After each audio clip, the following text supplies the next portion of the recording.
person gave 100, this person got 90. Those of you who are math people know where I'm going with this.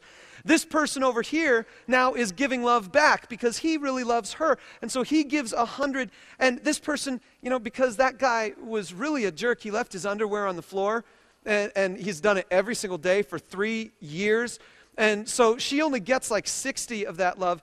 And then she tries to give some love back, and she gives 100, but he only gets like 30 because she yelled at him for leaving his underwear on the floor. And so, as it works down, the love tank just simply goes down. None of us has enough love to give enough love to the other people to keep their tanks full. It can't be done.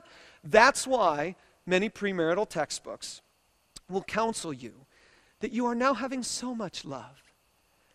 And in 6 months, you will hate each other's guts. So plan now for the doldrums and make a commitment to just wade through the slog until you die. That's a lot of premarital textbooks. I hated most of the ones that I read, so I never use any of them when I give them to other people. There's only one. I'll tell you about that sometime. It's beautiful. It's wonderful. We're going to move on. So no one has enough love to fill up the other person's love tank completely. Number one, we are limited and we're leaky. We can't keep our own love in, let alone fill other people up.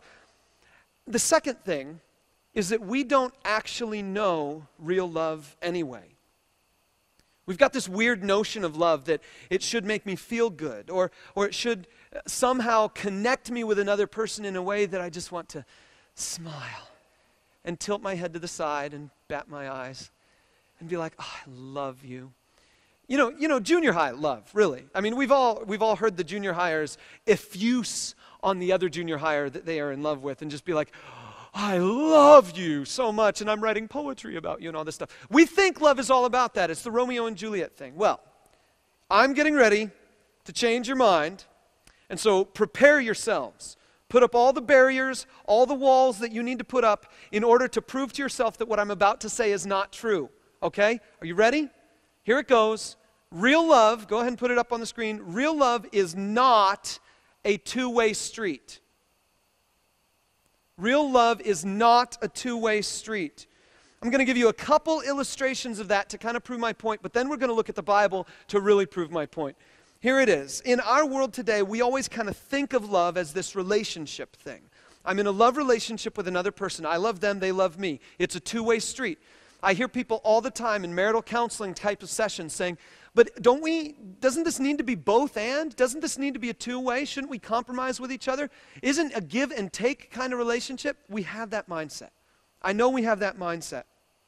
But if I were to illustrate to you two kinds of stories, you can tell me which one of them seems more loving to you.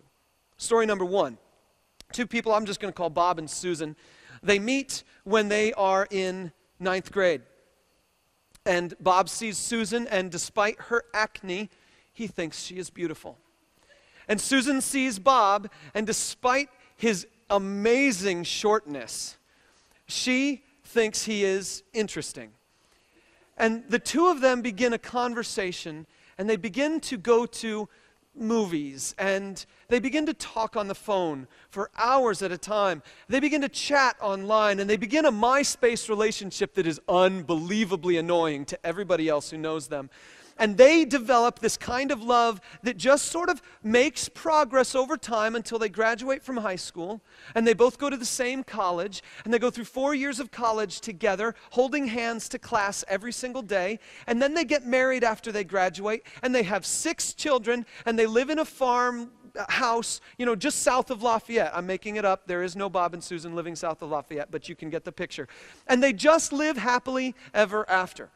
Now, there's another couple that I could illustrate to you, and I don't know, let's just call them Stan and Linda, and they get married, no fanfare really to their love, but they find each other and they get married, and pretty soon after they're married, about 3 or 4 years, Linda is diagnosed with pancreatic cancer, and she has to go to the doctor every single day for a few weeks for them to try to take a different test and figure out what this problem is. And over the span of a year, 2 years, she goes through surgery after surgery and chemotherapy until finally she spends 6 long months in hospice care.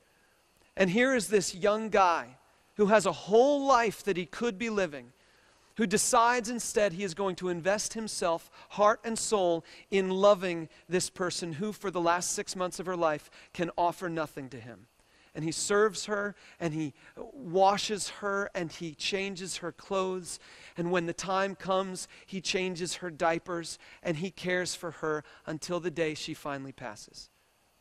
And we all have a sense of which one of those stories has the deeper, stronger love.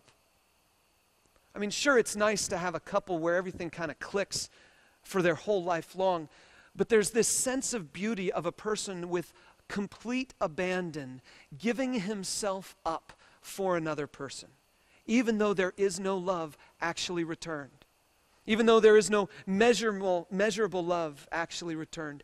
We all have this sense deep in our souls that the strongest, deepest, most powerful love is a one-way thing. When one person so loves another person that he will chase through the entire kingdom with a silly glass slipper just to find out who it fits. Yeah, you know what I'm talking about. We have this idea that love is a two-way street. But true biblical love, I'm going to take you to some passages here in the Bible, and true love as shown in the Bible is the one-sided, full abandon effort of a holy God to heal his enemies. Love, according to the Bible, is the one-sided, full abandon effort of a holy God to heal his enemies. Look at some of these verses I printed for you on your note sheet. Romans 5:8. But God demonstrates his own love for us in this: while we were still sinners, Christ died for us. Or Ephesians 2:1-5. As for you, you were dead in your transgressions and sins, in which you used to live when you followed the ways of this world and the ruler of the kingdom of the air, the spirit who is now at work in those who are disobedient. All of us also lived among them at one time, gratifying the cravings of our sinful nature and following its desires and thoughts. Like the rest, we were by nature objects of wrath. But because of his great love for us, God, who is rich in mercy, made us alive with Christ, even when we were dead in transgressions. It is by grace you have been saved. We were enemies of God. We were by nature objects of wrath. All of us have sinned and fall short of the glory of God. We have strayed away from God's perfect plan. And even though we, not knowing it, sometimes knowing it, even though we were enemies of God, he sent his Son to give us forgiveness.